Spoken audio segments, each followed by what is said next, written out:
쪽을 해보겠습니다.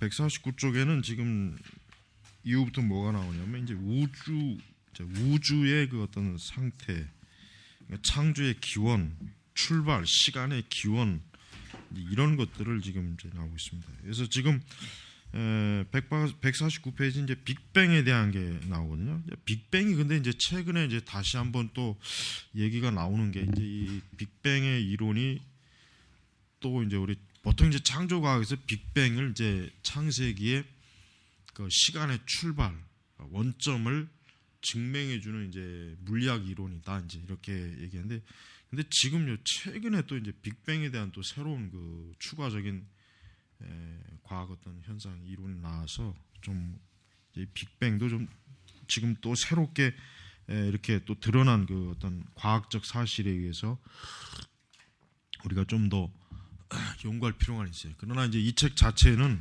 뭐냐면, 이 책 자체는 자, 일반 상대성 이론은 우주가 이제 팽창하고 있음을 얘기해냈다. 그러니까 아인슈타인은 이제 이론 물리학자예요. 그러니까 이론 물리학자하고 실험 물리학자 항상 이렇게 구분해야 그 실험 물리학자는 이론 물리학자들이 이론을 만드는 걸 그 진짜 그게 맞는가 틀린가 실험으로 그걸 확인해 보는 거예요. 근데 이제 일반 상대성 이론이 이제 나오고 나서 한 10년이 지나고 나서 이제 에드원 허블이라고 하는 천문학자가 어때요? 그가 이제 우주를 관찰하는 가운데 비로소 어때요? 이 상대성 이론이 맞는구나. 진짜 우주가 팽창하고 있구나. 이거를 이제 알게 된 거죠. 그러니까 여기 우주가 팽창하고 있다는 사실은 뭐예요? 우주가 어떤 시작점이 있다. 그러니까 팽창한다는 것은 어떤 시작점이 있기 때문에 거기서부터 어때요? 서서히 이게 어떤 시작점이 있다 하는 것은 이제 하나의 그 가설이 이제 증명이 되는 거란 말이에요. 자, 그렇다면 이제 우주가 팽창하고 있다는 이런 사실을 좀 더 실제적으로 이제 과학적으로 좀 분석을 해본다면은 결국 어떤 한 순간, 어떤 한 지점, 어떤 한 포인트 점에서 어때요? 우주가 한 순간에 팡, 그러니까 빅뱅이란 말 자체가 뭔가 이게 어떤 우주가 폭발하는 가운데 이 세상이 어때요?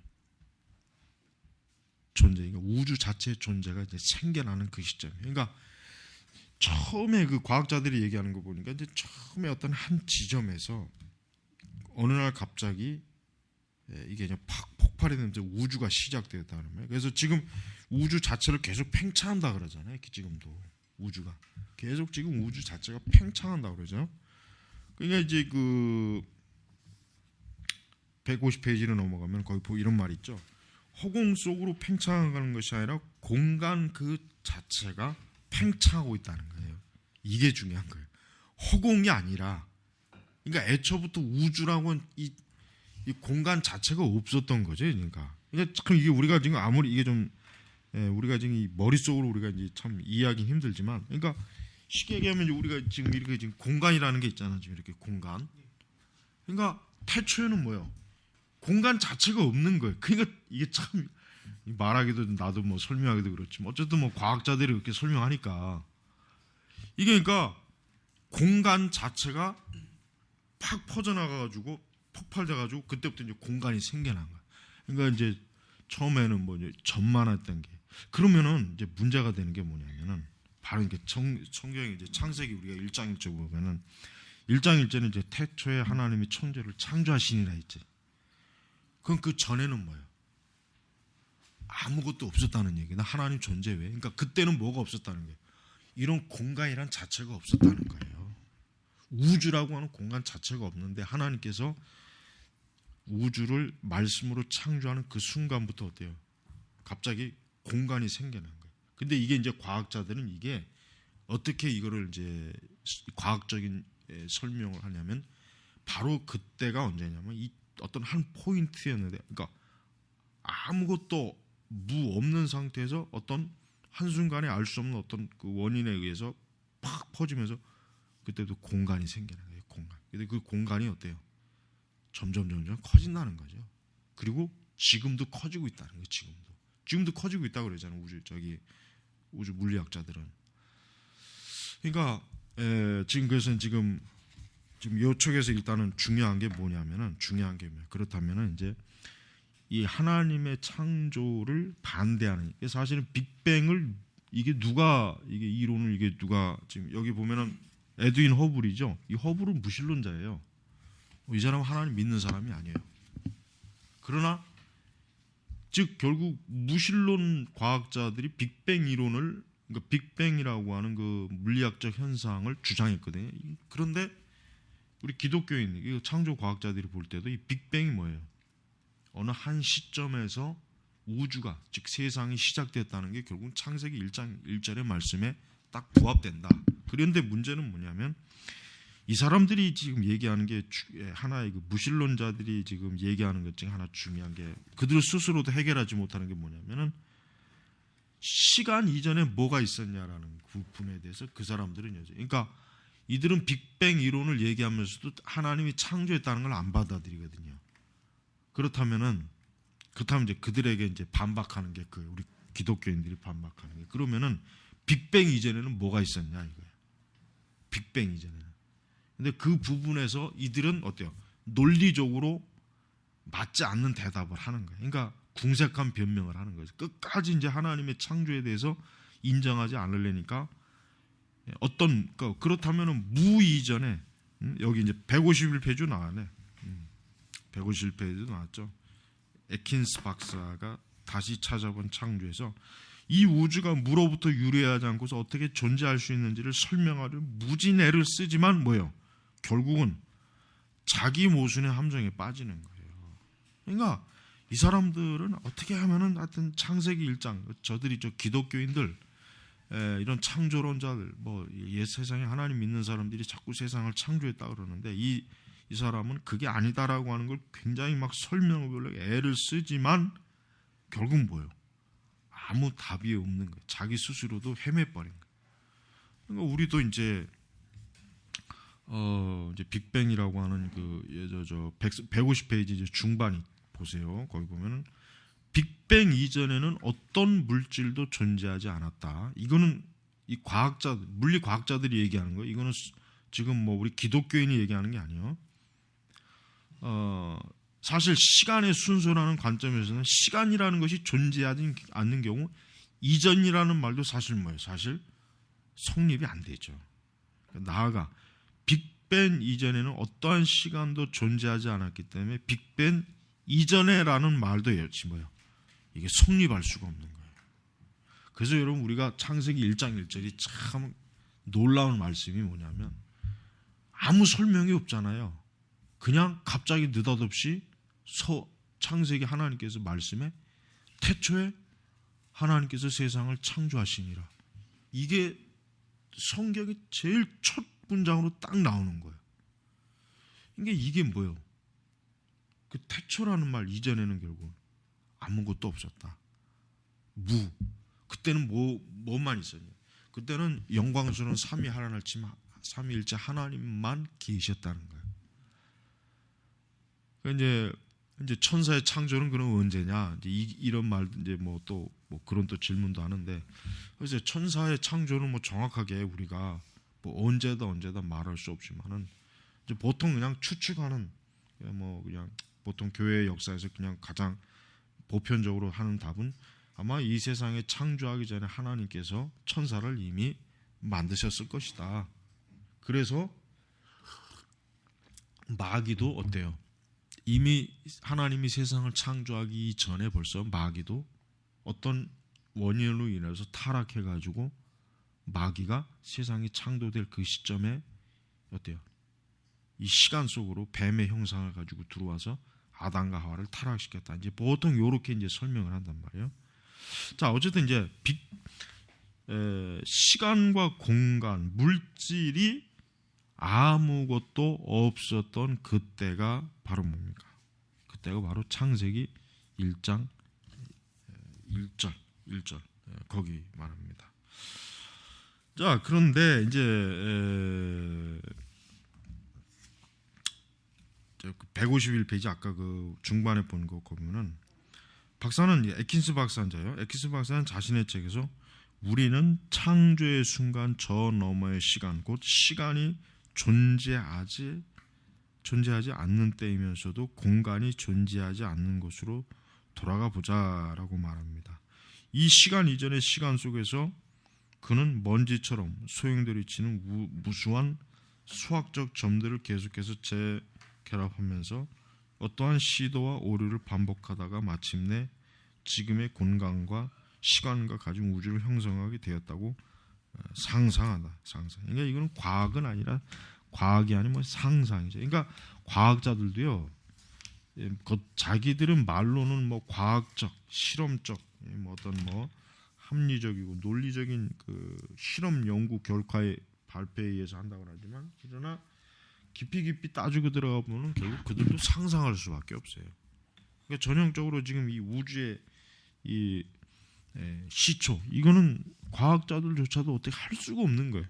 어떻게 이걸 실험으로 이걸 증명하겠어요? 그러니까 상대성 이론이 아인슈타인이 그 상대성 이론을 통해 가지고 결국은 어떤 시간도 하나의 뭐예요? 시간도 하나의 만들어진 거, 시간도 하나의 어느 순간에 만들어진, 그러니까 처음부터 시간이 있었던 것이 아니라 어느 순간에 만들어졌다, 존재했다.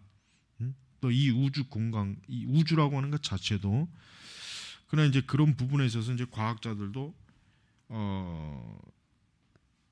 추정하는 거예요, 추정. 그러니까 상상하는 거예요. 왜? 과학적 증거가 존재하지 않거든. 그러니까 빅뱅이 아직도 확정된 그 물리학 이론은 아니에요. 빅뱅이라고 하는 건 확정된 것도 아니에요. 빅뱅 자체도. 그러나 이제 최근에 가장 현대 물리학, 우주 물리학에서 빅뱅이 현재까지는 가장 뭐랄까 이제 인정만. 이제 또 다른 어떤 뭐 또 다른 우주 물리학 이론이 또 나올 수 있는지 없는지 모르겠지만은 그러나 현재까지는 이 빅뱅이라고 하는 게 가장 또 그러니까 현재까지는 거의 대부분의 과학자들에게 거의 공인된 어떤 이론으로서 이제 그렇게 이제 받아들인 거예요. 자, 그래서 이제 그 152페이지 보면은 이제 제커라이오스하고 이제 그 에킨스가 이제 대화하는 면을 이제 여기서도 이제 잠깐 보면 보여요.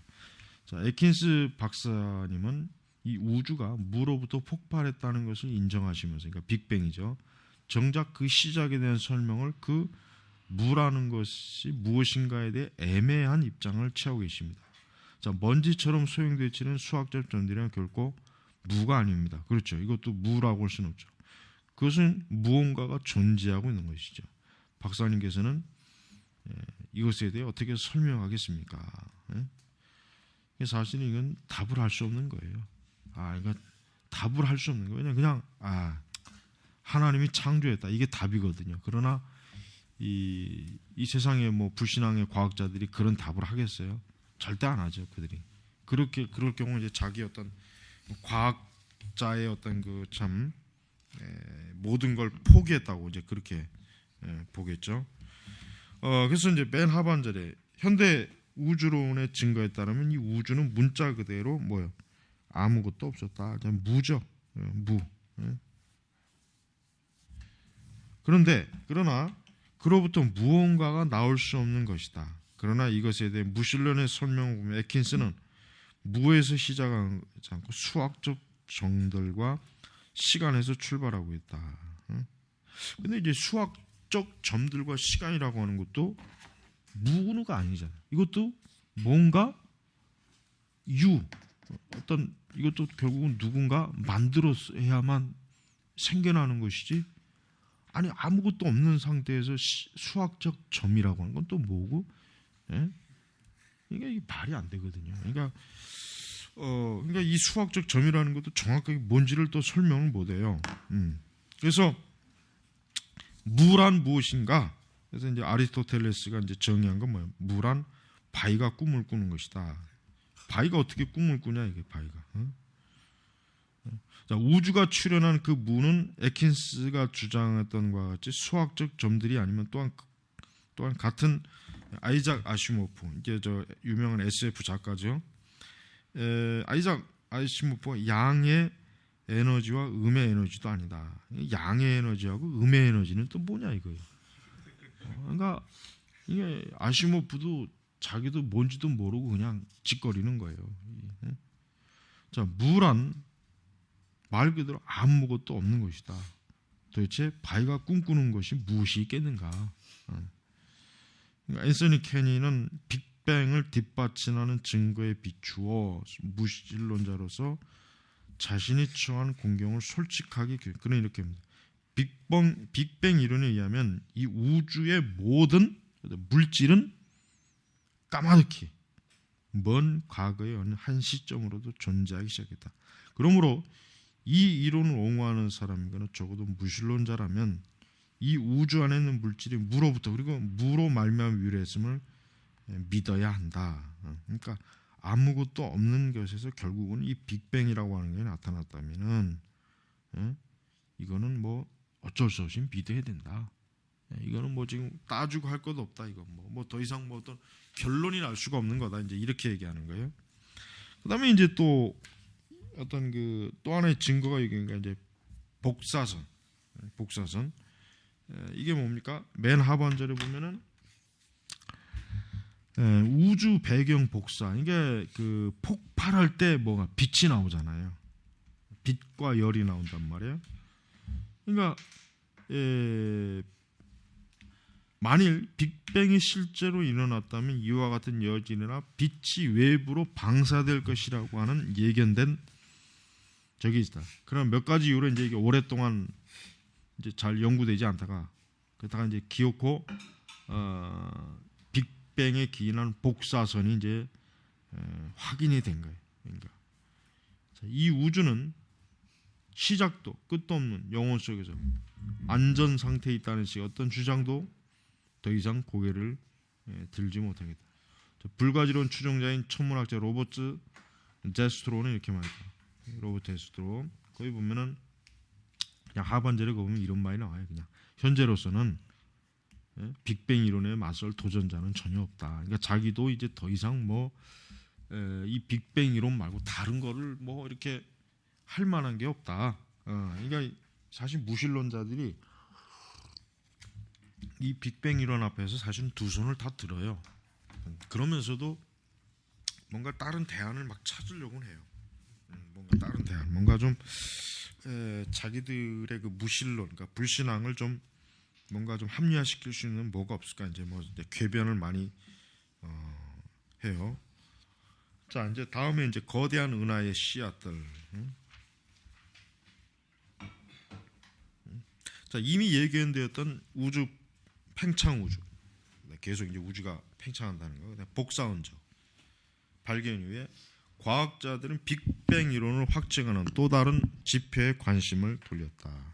그러니까 빅뱅 이론이 아니라 실제로 이것을 확증하려는 이제 여러 증거들을 많이 찾다가 여기 뭡니까? 이제 빅뱅이 실제로 일어났을 경우 펜지아스 웰슨이 발견한 우주 배경 복사의 온도에서 미세한 변화, 그러니까 그 온도라든가 그것들이 항상 동일하게 아니라 어떤 뭔가 약간의 변화되는 그런 어떤, 그래서 물질은 중력 작용을 일으키는 은하로 한데 모이게 되었다는 것이다. 이를 확인할 수 있다면 복사선 온도에 나타나는 미세한 변화는 우주의 시작이 있다는 증거를 뒷받침하는 네 번째 과학적 증거가 된다. 그래서 이런 온도 변화, 뭔가 이제 그 빅뱅이 일어나는 그 순간에 어떤 동일한 온도가 아니라 뭔가가 이렇게 딱 이렇게 뭐 그냥 온도 변화를 나타내는 그런 물질, 그런 것들이 결국은 또 나타났을 때 역시 우주 창조, 빅뱅의 어떤 하나의 증거가 된다. 이제 이렇게 얘기하는 거죠. 자, 그다음에 이제 아인슈타인의 일반 상대성 이론.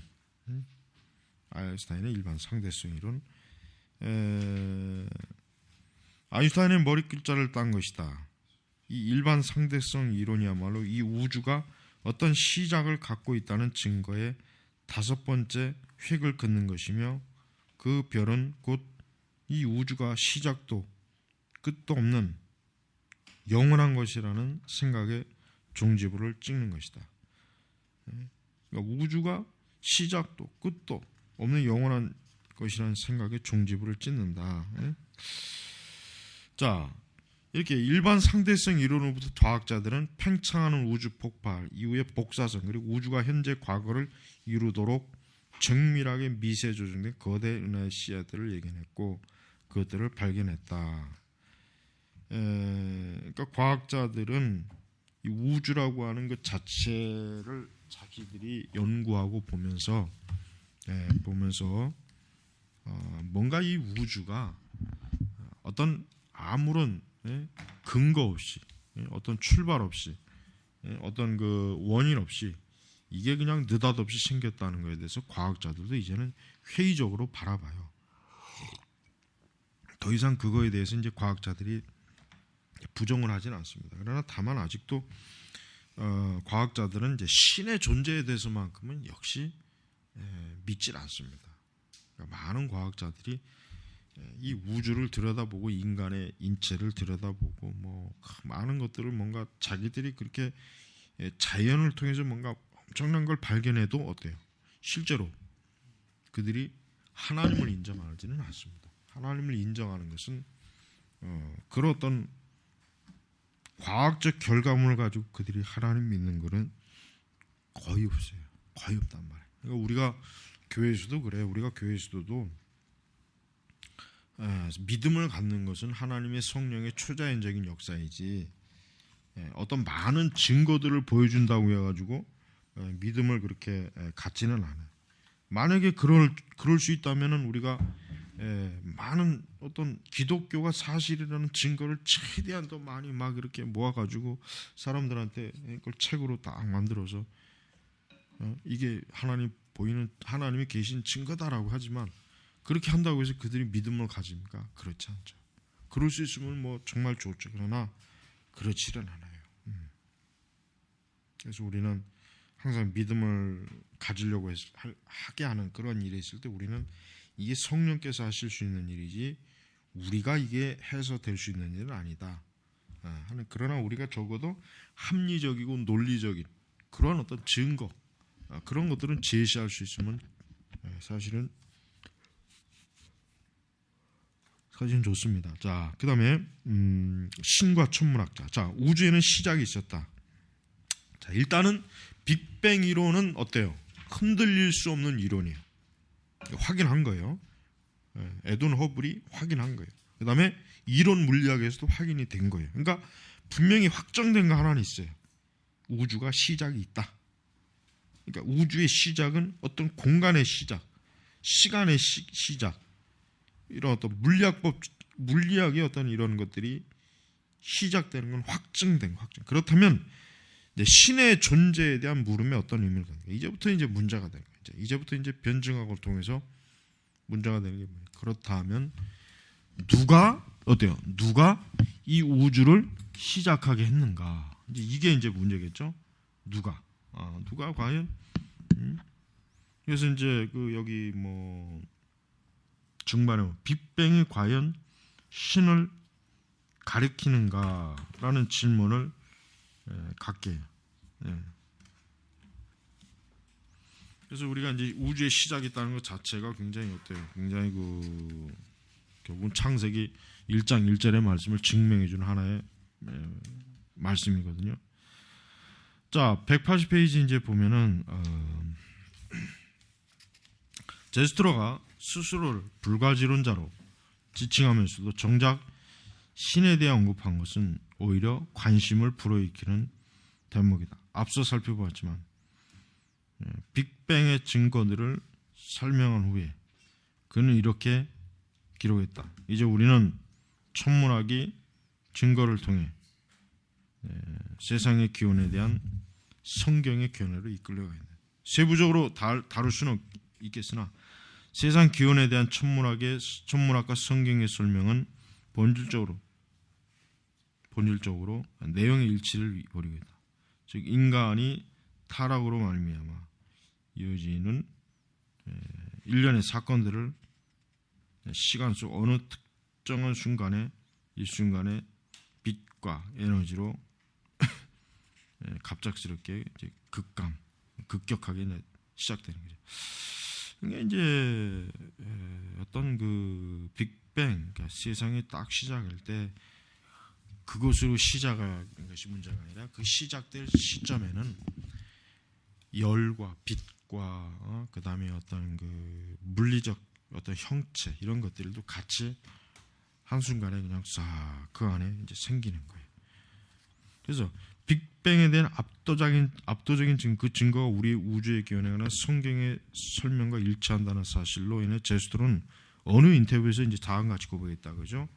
세상의 창조 행위로 말미암아 갑작스럽게 시작되는 잠을 시작되었다는 것을 자신들이 몸소 구하내는 방법을 통해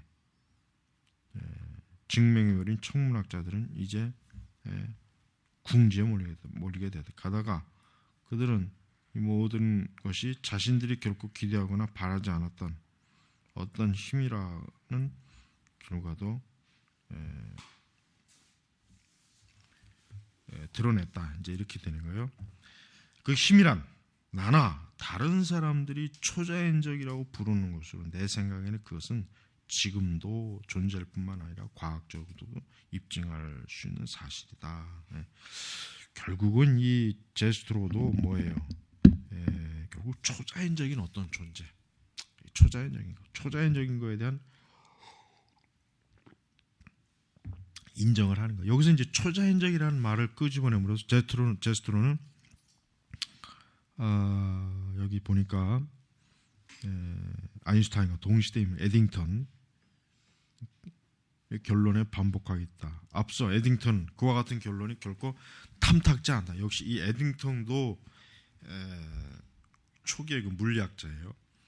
초자연적이라고 하는 걸 솔직히 인정하지 않는다면 세상의 시작과 관련해 어떤 극복할 수 없는 난관에 부딪히게 될 것이다 라고 시인했다. 그러니까 제스트로도 마찬가지고 에딩턴도 마찬가지고 결국 뭐예요? 무언가가 시작된다. 뭔가가 이제 시작되어서 이것이 결국은 하나님이 이 우주와 세상을 창조하는 어떤 근본적인 뿌리가 된다. 이렇게 볼 수가 있는 것이. 그들은 그걸 자인하는 거예요. 어떻게 할 수가 없어요. 바꿔 말하면 빅뱅이야말로 물리학이 말하는 우주의 출발점, 스타트이요. 바로 그 빅뱅의 순간에 시간, 공간 그리고 물질이 존재하게 되었다. 그러니까 하나님께서 이제 이 세상을 이제 하나님 보좌에서 태초에 그러니까 하나님께서 이제 내가 땅과 우주, 세상 만물을 창조하느라 이렇게 딱 말하는 순간 어때요? 빅뱅이 팍 일어나는 거죠. 그러면서 세상이 어때요? 그러니까 아무것도 없던데. 그러니까 그 나는 아무것도 없던이라는 말 자체가 참 우리 인간이 이해하기 힘든 말. 아무것도 없다는 말이 도대체 무슨 말일까? 아무것도 없다. 아무것도. 근데 이제 여기서 말하는 건 뭐? 이제 말이 우리가 책상이 있잖아요. 이 책상에 지금 예를 들면 우리가 한 뭐지? 이 책상에 저 책상에는 아무것도 없다 얘기하려면은 뭐예요? 문제는 뭐냐면 책상이라는 것 자체도 없어야 된단 말이에요. 즉 여기서 말하는 거는 그러니까 이제 책상이라는 것 자체도 없으면서 아무것도 없다라는 걸 우리 인간이 이성으로 상상할 수가 없는. 그러니까 과학자들도 난감한 게 뭐냐면 적어도 만약에 아무것도 없다라고 하려면은 예를 들면 이제 저 책상이라는 거라도 좀 있으면은 책상 위에 아무것도 없다, 뭐 위에 아무것도 없다 이러면은 그래도 과학자들이 좀 뭔가 좀 자신감을 가질 텐데 문제는 뭐예요? 그 아무것도 없다라고 할 수 있는 그 전제 기반 자체도 없는 거예요. 그러니까 이렇게 알면 돼요. 우리가 이제 그냥 이렇게 간단하게 창세전에는 하나님과 그러니까 삼위일체 하나님께서 스스로 영광 중에 계셨구나. 그 외에는 없었구나. 뭐 천사들이 그때 있었던 없었던 그건 우리가 알 바 아니지만 어쨌든 지금 이 과학자들 자체가 할 말이 없게 만드는 이유는 바로 그런 이유 때문에 그러는 거예요. 자, 빅뱅 이전에는 어떤 자연세계 또는 자연법칙도 존재하지 않았다. 어떤 원인이 그 결과보다 나중에 등장할 수 없으므로 자연적 내지 자연의 힘이라는 것으로 빅뱅을 설명할 수는 없다. 따라서 자연을 있게 한 무언가가 자연의 영역의 바깥에 존재할 것이 틀림없다. 그것이 바로 초자연적이라고 말하는 말의 의미다. 그러니까 우주 배경 복사를 방했던 토마스 웰싱, 아로노스 펜지아스 가운데 어느 누구도 성경에 대해 열렬 신자는 아니었다. 처음에 두 사람은 정상 우주론을 신봉했다. 그러나 증거가 쌓이면서 결국은 점차 견해를 바꾸고 나중에 성경과 주장하는 일치. 그러니까 결국은 무로부터 이 세상이 한순간에 창조됐어요. 그 이후에 계속 팽창 중이다. 이거. 또 프레드 호일, 정상우론을 대중화에 강의 들었던 웰슨조차 이렇게 말할 처지가 있다. 나는 철학적으로 정상우주론이 마음에 들지 하지만 그 이론을 깨끗이 포기하게 되었다. 그러니까 결국은 성경의 말씀에 따를 수밖에 없는 거예요. 결국 증거가 없으니까 실험할 수 없고, 그리고 그들 스스로 자기들이 발견한 것은 합리적 이성적 해석을 더 이상 할 게 없다는 거예요. 그래서 지금 여기는 빅뱅이라는 사건과 무로부터의 창조를 말한 기독교 개념 사이에 유사점이 존재한다는 사실은 의심의 여지가 없다. 이렇게 냈습니다. 자, 잠깐 좀 쉬고, 쉬고. 너무 참 이거 좀 틀어라 이거. 무신론자들은 무로부터 출발하지 않고 무엇인가 이미 존재하는 상태로부터 출발하는 잘못을 저질렀다. 그렇죠? 이미 존재하는 상태라는 것 자체가 문제가 되는 게 뭐냐면은 우선 그들 자신이 이제 여기서 이제 계속 나오는 게 우주 동반 이론, 뭐 이제 여기 뭐 이제 나오죠. 몇 가지 가상 시간, 불확정성. 요게 지금 저들이 이제 빅뱅의 그 시간 이전의 어떤 그 부분에 대해서 이제 자기들이 한번 좀 가서 어떤 그 이론적인 뭔가를 좀 해보는 것이지만 전혀 뭐 말도 안 되는 거예요. 궤변들이에요. 자, 보면은 이제 우주 동반 이론, 우주 반동 이론. 무엇보다 분명한 사실은 무한으로 반복되는 폭발의 증거가 없다는 것이다. 이제 우주 반동 이론은 우주가 팽창과 수축을 반복해 가면서 반복해 가면서 이제 우주가 확장되었다는 건데, 그러나 지금 여기서 이걸 어떻게 반박하고 있습니까? 그런 반복되는 폭발의 증거가 없다. 그 증거가 없다 이거예요. 그러니까 이 무신론자들이 이미 존재하던 물질로부터 반복적으로 폭발을 일으킬 것이 아니라 무로부터 단 한 번만 폭발을 일으킨 것으로 보인다. 근데 저들은 어때요? 팽창과 수축, 그러니까 빅뱅이라고 하는 것이 계속 반복됐다 이거죠. 지금까지. 그렇지. 그러니까 그러나 이제 그런 증거가 없다. 그러니까 단 한 번만 폭발을 이룬 것으로 봐야지, 무슨 폭발, 그런 우주 팽창 폭발이 계속 반복돼서 왔다는 그 증거가 없는데 즉 그런 이론을 들고 나온 거예요. 두 번째, 이제 그걸 또 반박하는 거. 모든 것을 한데 끌어모아 수축시킬 수 있는 충분한 물질이 이 우주 안에 존재하지 않는다. 그렇죠. 자, 우주는 무한대로 계속 팽창한 것처럼 보인다. 이거는 지금 여기 2003년 미국 나사에서 이제 찰스 베넷이 확인했죠. 그러니까 베넷이 이제 거기다 보고서에서 이렇게 이제 한 거예요.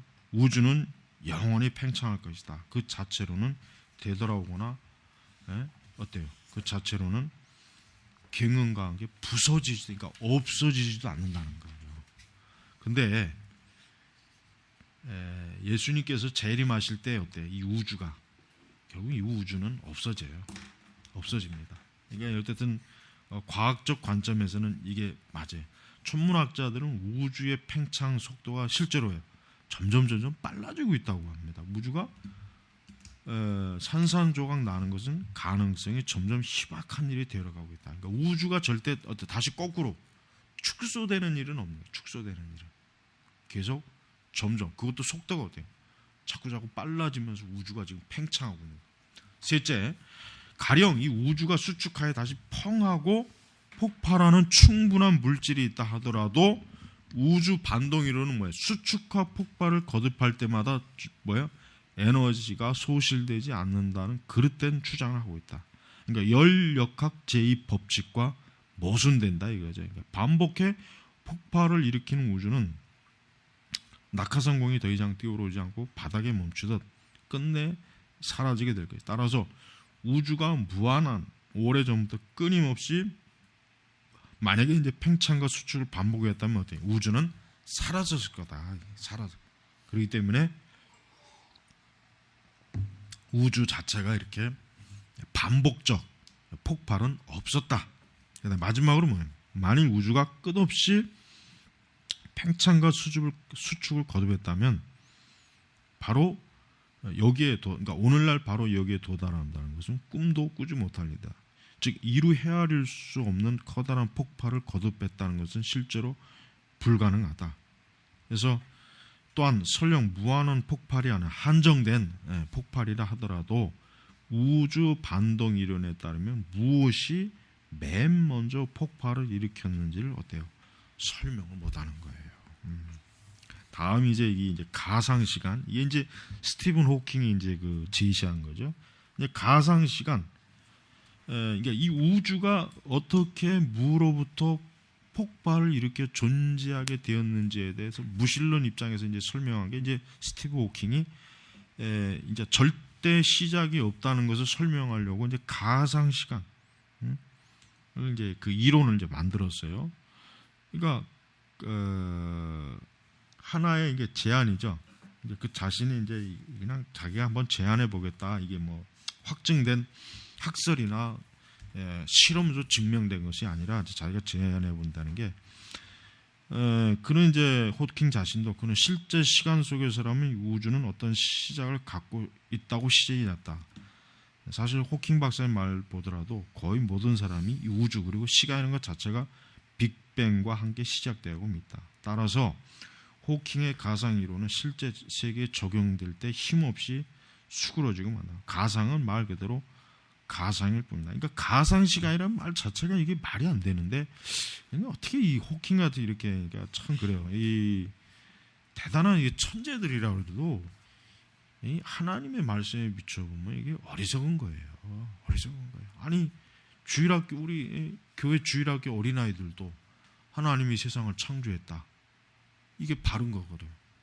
호킹 박사 같은 한 세기에 나올까 말까 하는 아인슈타인 이후로 최고의 이론 물리학자라고 하지만 주일학교 어린애들보다 어리석은 거예요. 그러니까 성경에 뭐예요? 하나님이 없다는 자는 어리석은 자다 이거예요. 그러니까 이들이 아무리 대단한 물리학, 어떤 수학적, 어떤 천문학적 이런 이론을 들고 와서 별짓 다 해도 창세기 1장 1절 하나님이 태초에 세상을 창조했다. 이 한마디 앞에 다 깨지는 거예요. 그러니까 우리는 사람의 근본은 그래서 하나님을 알지 못하면 안 돼요. 자, 다음은 이제 불확정성. 이제 불확정성. 우선 이제 몇몇 무신론자들은 우주의 첫 번째 전제인 인과율. 그러니까 어떤 원인이 있으면 결과가 있다. 이런 인과율의 의문을 제기한다. 이것은 무신론자들에게는 위험한 주장이며 특히 스스로를 이성과 과학의 정복자로 자처하는 이들에게는 더욱 그렇다. 앞서 지적했듯이 인과율은 모든 과학의 기초예요. 그렇죠? 원인이 있으면 결과가 있는 거예요. 그리고 어떤 결과가 있으면 반드시 원인이 있게 돼 있거든요. 근데 이것에 의문을 제기한다면 글쎄 그게 과연 과학이라고 할 수 있겠냐? 그들 자체가 과연 과학자라고 할 수 있겠느냐? 그래서 이제 여기 이제 그 166페이지 무신론자들은 양자 물리학, 특히 이제 하이젠베르크의 불확정성 원리에 인용해 인과율의 의문을 제기하려고 한다. 이 원리는 우리가 원자 구성 입자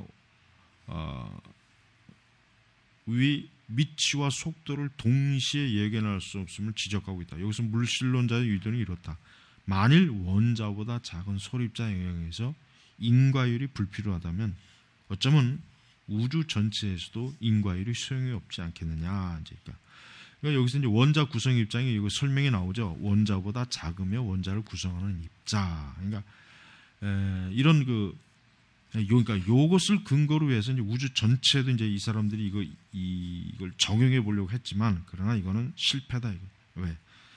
자, 하이젠베르크의 불확정성 원리에 따르면 전자들의 운동에 아무 원인이 없다는 점이 입증되지 않는다. 맞아요. 입증되지 않는다. 따라서 원리는 다만 특정한 시간에 전자들의 위치와 속도가 어떠한지 예견할 수 없다는 점만을 서술하고 있을 뿐이다. 그러니까 원인이 있다 이거죠. 하이젠베르크의 불확정성 원리도 결국은 어떤 인과율의 그 지배를 받고 있는 것이지 이게 없기 때문에 우주 전체 빅뱅에서도 어떤 시간 이전의 어떤 원인이 없이 어떤 갑자기 이렇게 생겨날 수 있다는 건 말이 안 된다 이거죠.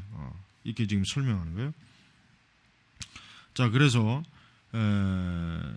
실제로 양자 이론 연구자들은 우리가 전자를 관찰하는 바로 그 시도가 전자의 예측 불가능한 운동을 일으키는 원인이 될 수 있으므로 우리가 동시에 전자의 속도와 위치를 예견하지 못할 수도 있다는 점을 인정한다.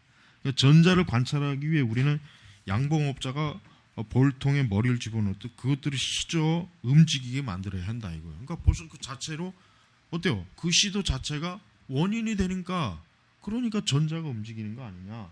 이제 그걸 얘기하는 거예요.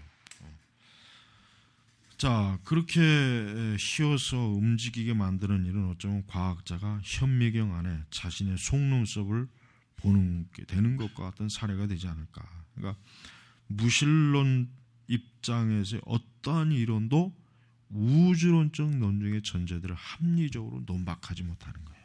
그렇죠. 그래서 이 우주에는 뭐예요? 어떤 시작이 있었고 따라서 이 우주의 시작에는 원인이 있어야 되니까 빅뱅이라고 하는 것을 일으키는 원인을 과학자들이 지금 여기서 여러 가지 우주 반동 이론, 그다음에 가상 시간, 그다음에 불확정성 등 이런 거를 가지고 저들이 그것을 좀 한번 자신들의 그 무신론적인 세계관에 맞춘 우주관을 펼쳐보려고 했지만 어때요? 결국은 다 무익한 아무것도 증명해내지 못했어요. 그러니까 결론은 뭡니까? 우주에는 어떤 시작이 있다 이거야. 그러면 그럼 시작이 있었으면 원인이 뭐냐? 그 원인이 있을 거 아니냐? 아니 아무것도 없는 데서 갑자기 폭발했다. 이거를 왜 과학자들이 설명을 못하냐? 왜 빅뱅 자체는 설명을 하면서 그 빅뱅을 일으키게 하는 원인에 대해서는 왜 설명을 못하냐 이거죠. 아주 얼마나 참. 그러니까 우리는 성경의 말씀에 근거해서 이 과학의 이론도 얼마든지 어때요? 무너뜨릴 수 있는 거예요. 무너뜨렸어요. 자, 이제 과학이라고 하는 종교, 아주 잘 나왔어요. 이제 그렇습니다. 과학도 하나의 종교예요. 그러니까 과학이라고 하는 것도 보통 우리가 이제 이런 불교나 이전 이방 종교 많죠. 이슬람교나 힌두교나. 그러니까 과학 자체도 어때요?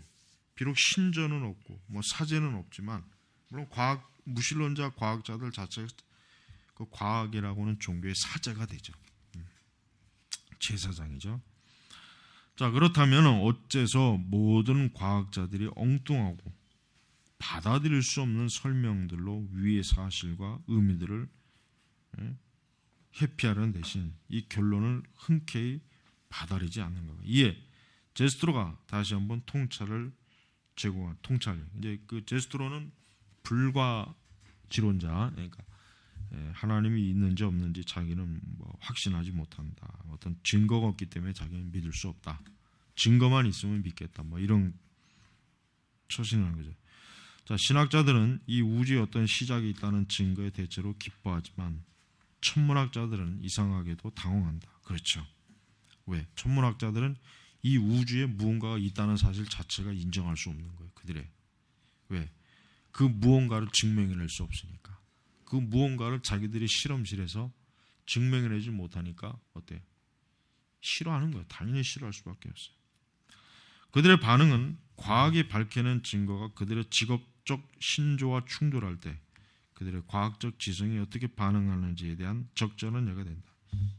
그것을 보면 자신들의 믿음과 증거가 서로 충돌을 일으킬 때 행동하는 방식이 과학자나 일반이나 별로 다를 바가 없다 이거죠. 우리는 신경질적인 반응들을 보이고 갈등이 전혀 없는 듯 가장하게 되며 의미 없는 말로 그것을 덮으려 한다. 그렇습니다. 그러니까 과학자들은 무신론자들은 그래요. 하나님의 존재에 대해서 이 사람들은 불안해한다고. 불안해. 하나님의 존재에 대해서 불안해요. 그러니까 하나님의 존재가 만약에 하나님이 존재하면 어떻게 하나? 이게 그들이 두려워하는 거예요. 왜? 하나님을 그들은 인정하지 않고 믿지 않으니까. 자기들이 실험실에서 하나님을 대한 증거를 발견한 적이 없거든. 그런데 문제는 뭐냐면 계속해서 자기들의 과학적 발견이 하나님을 전제로 하면 안 되는 자꾸 방향으로 가니까 그래서 더 무서운 거예요. 자기들이 도저히 믿을 수 없고 설명할 수 없는 어떤 존재가 자꾸 자기들의 그 어떤 과학적 발견을 자꾸 가로막으니까 그 원인이 되니까 이들은 어때요? 불안할 수밖에 없는 거지. 그러니까 어떤 양당 간의 결정을 내야 돼. 과학을 포기하든지, 그러니까 과학 연구 활동을 포기해, 아예 그냥. 아니면 하나님을 믿고 인정하든지 그래요. 그러나 이제 과학이라고 하는 세계에서 이제 과학자의 영역에서 하나님을 믿는다는 것은 굉장히 그 좀 웃음거리가 된단 말이에요. 왜냐하면 쉽게 말해서 이제 과학을 하는 사람이 아니 실험과 수학적 사고 방식을 갖고 있는 사람이 보이지 않는 하나님을 믿는다. 그러면 그 동료들한테 웃음거리가 돼요. 자기의 그 학문적 업적에 굉장히 치명적인 해를 가져요. 그러다 보니까 이제 많은 이제 과학자들이 그러니까 미국의 대학이라든가 이런 서구의 대학들 보면은 하나님의 존재를 인정하고 하나님의 존재를 믿게 될 때 굉장히 불이익이 많이 옵니다. 불이익이 많아요. 그만큼 이제 이런 초자연적인 세계관을 허용을 하지 않는 거예요. 이 대학이라는 세상이. 그래서 이제 이런 에킨스가 이제 아주 참 제대로 얘기를 잘했어요. 그래서 에킨스와 아시모프가 우주의 시작을 설명하기 위해 사용한 용어들도 분명 우리에게 아무 의미가 없어 보인다. 사실 그것들이 설명하는 것은 뭐예요? 아무것도 없다 이거죠. 아무것도 없다. 일반 상대성 이론과 팽창하는 우주에 대한 아인슈타인이 보였던 신경질적인 반응에 대해서도 잭 스트로는 이렇게 말한다. 신경질적이라는 용어는 수학적 공식을 놓고 토론을 벌이기에는 신기할 정도로 감정적인 용어다. 추측하건대 시간에도 어떤 시작이 있다는 개념과 그것이 갖는 신학적 암시들이 아인슈타인을 몹시 피곤하게 만든다 이거죠. 아인슈타인 자신도 이 사람은 뭐 유대인이죠. 아인슈타인은 유대인이고 참 정말 아주 100년에 한 번 진짜 나오기 힘든 위대한 천재란 말이에요.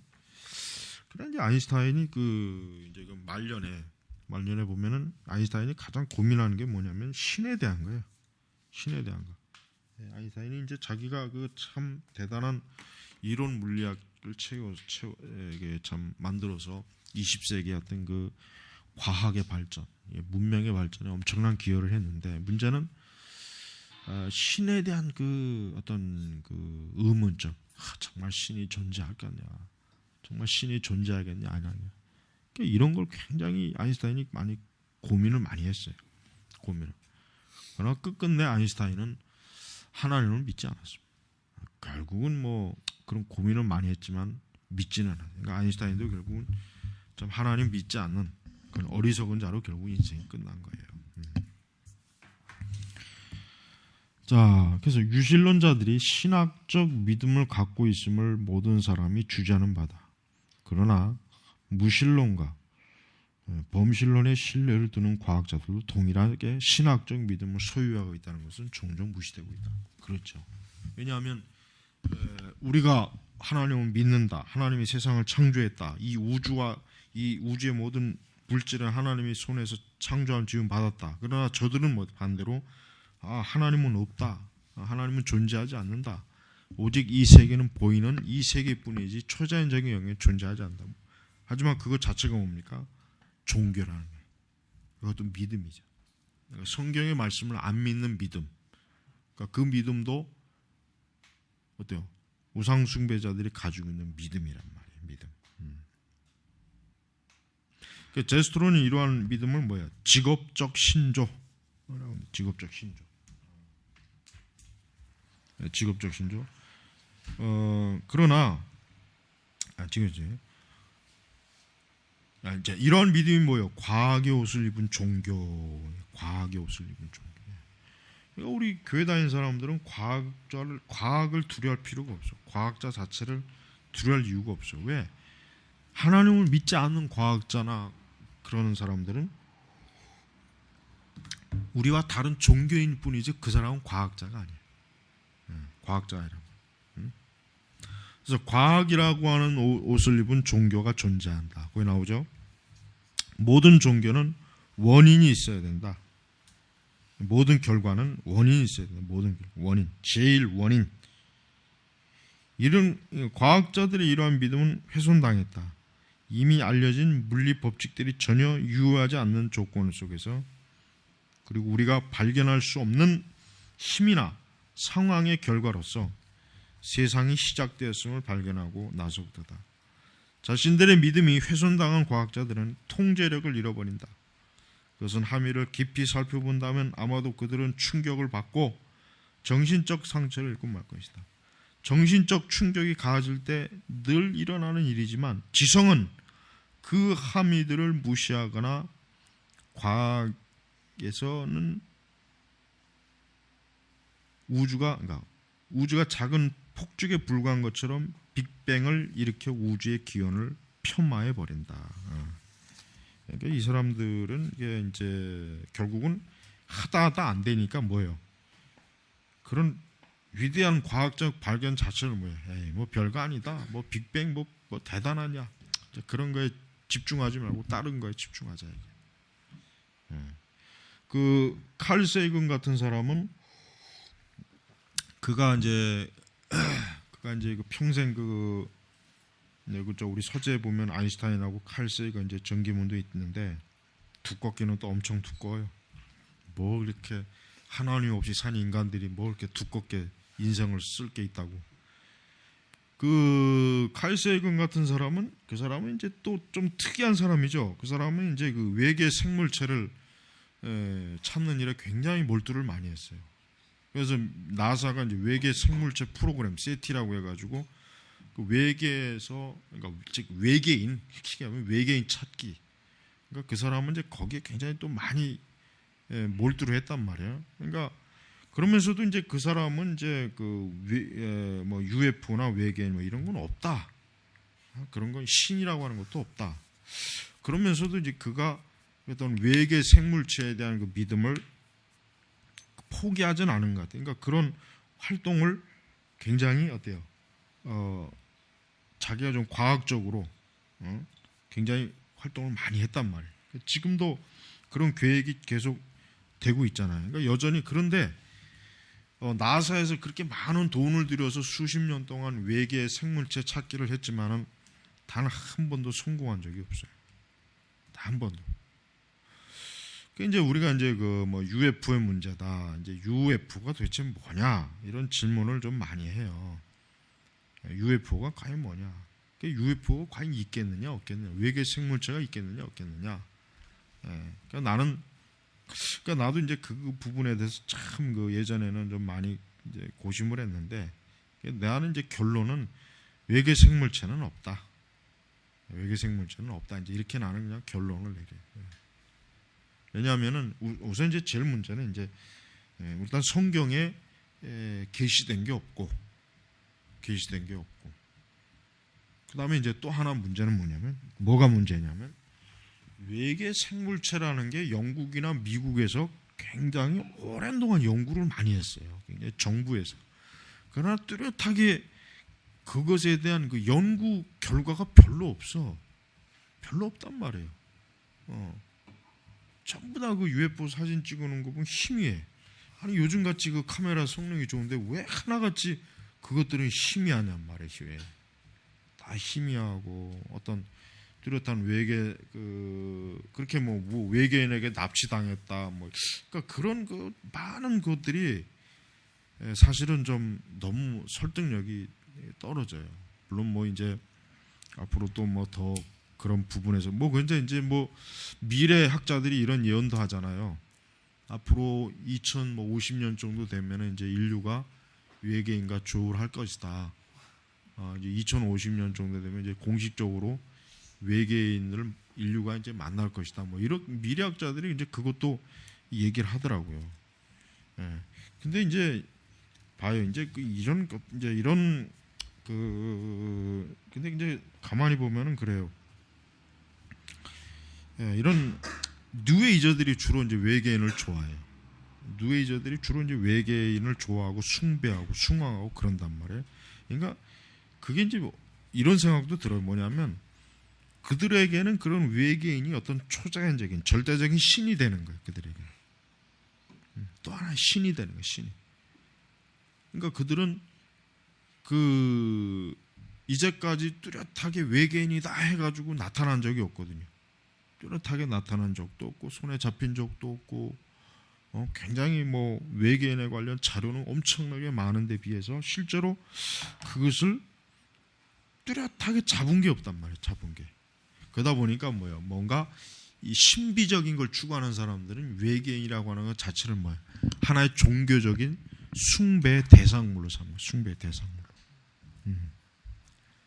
그리고 이제 우리가 여기서 아까 이제 보면 알겠지만은 불신앙자들이 얼마나 지독하냐.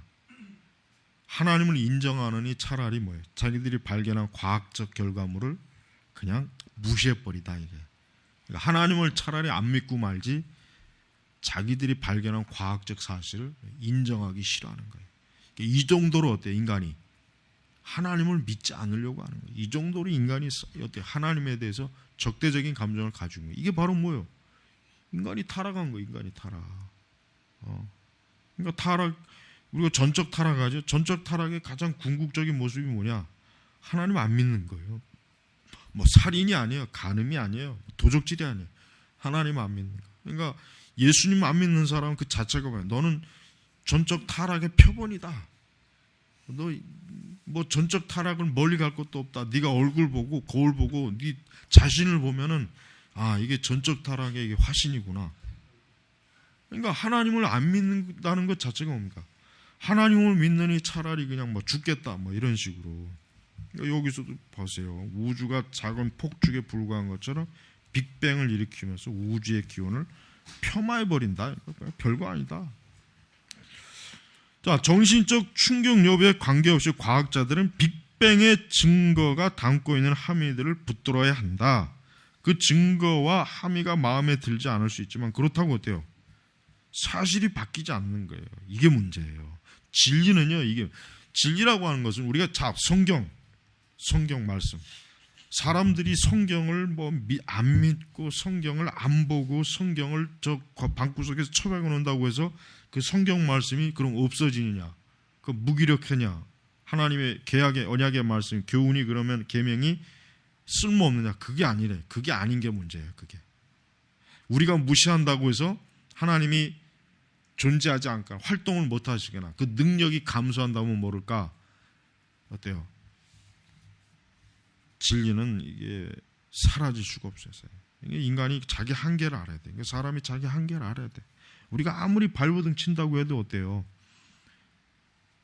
하나님의 진리를 무시할 수 없어요. 하나님이 만드신 우주 자체가 벌써 뭐예요? 하나님의 진리에 의해서 만들어지고 움직이는 건데 과학자들이 자기가 눈을 꽉 막고 길을 막는다고 해서 그게 무시할 수 있다고 한다면 그건 뭐 얼마나 그들에겐 편한 거겠지. 그러나 그건 될 수가 없는 거예요. 자, 그래서 우리는 시간과 공간과 물질이 빅뱅 때 창조되었음을 알 수 있으므로 과학이 내릴 수 있는 가장 개연성 높은 결론은 뭐냐? 이 우주가 시간과 공간과 물질 외에 어떤 것으로부터 비롯되었다는 것이다. 그렇죠. 이게 과학자들이 이걸 인정해야 돼요. 과학자들이 이걸 인정하지 않으면은 그들은 그들 스스로가 결국 뭐 자기 스스로를 거부하는 거나 마찬가지예요. 과학자들이 의미 없는 요로 그 사실을 감추거나 공론을 거부한다는 명목으로 결론 도출을 중단해 버린다면 객관적 사실뿐만 아니라 그 사실로부터 파생한 가장 합리적인 것도 뭐예요? 거부되고 증거는 객관성을 띠고 그 사실을 믿지 않는 과학자야말로 객관성을 잃는 거다. 객관성. 그러니까 과학자들이 하나님에 대한 그 연구와 활동에 대해서 저들이 끝내 이 과학적 결과와 현상을 무시하거나 그것들에 대해서 그들이 자기들의 그 주관적 불신으로 어때요? 그거를 무시해 버린다면 어떻게 돼요? 그들 스스로가 어때요? 객관적인 이치 없는가? 그리고 뭐예요? 그들 스스로도 기독교를 비판할 수가 없어요. 기독교 신앙을 비판할 수가 없어. 왜? 그들 자신도 어때요? 주관적인 불신앙에 사로잡혀 있는데 어떻게 감히 기독교를 비판하겠냐? 이게 기독교. 자기들도 객관성을 유지하지 못하는데. 그러니까 우리가 이런 그 과학적 발견이라고 하는 것은 기독교에게 좋은 거예요. 여러분 기독교라고 하는 게 여러분 우리는 이 세상이 더 뭐 이렇게 어떤 학문적으로 더 발전한다고 해서 전혀 두려워할 게 없어요. 오히려 그러면 그럴수록 더 좋아. 그러면 그럴수록 성경의 진리가 더 확증이 되는 일만 나타나지 성경의 진리가 감소되는 일은 절대로 안 생겨요. 그러니까 두려워할 게 없어요. 그러니까 우리는 교회 안에서도 우리는 이 세상의 어떤 과학, 어떤 진리, 어떤 학문적으로 발달되는 이런 거에 두려워하지 말고 특히 과학이나 뭐 생물학, 의학 오히려 우리는 이게 더 하나님을 잘 드러내 줄 수 있는 좋은 어때요? 원인이 될 수가 있단 말이에요. 자, 오늘은 여기서 마칩니다.